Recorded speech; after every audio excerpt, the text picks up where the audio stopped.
Hello বন্ধুরা, এটাই কি দেখতে পাচ্ছেন? এটা হলো চা। এটা দুধ চা। আর রং চা বানাতে অনেক কিছু লাগে, আর দুধ চা বানাতে অত কিছু লাগে না, শুধু দুধ আর চিনি হলেই হয়। আর পাতি। আর রং চায়ে তো পাতি লাগে, পানি লাগে, এলাচ, দারচিনি, তারপরে আদা, অনেক কিছু লাগে।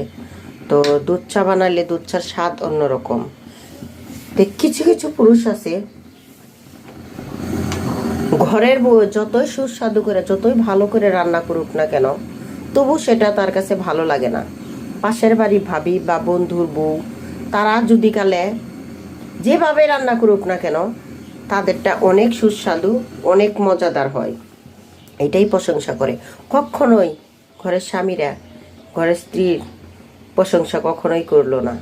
তারা শুধু বন্ধুর বউ, পাশের বাড়ি ভাবি, অন্য মহিলাদের তারা প্রশংসা করে গেল। তারা এটা পারে, ওটা পারে, সব পারে, তাদের রান্নাবান্না সব কিছুই ভালো।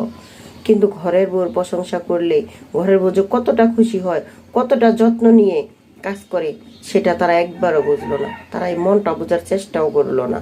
তারা শুধু আঘাত দিতে জানলো যে পাশের বাড়ি ভাবি রান্না এরকম ওই রকম। কেন? আমাদের প্রশংসা করলে কি আমরা খুশি হব না? অবশ্যই হব। এটাই হলো ঘরের স্বামীদের অবস্থা।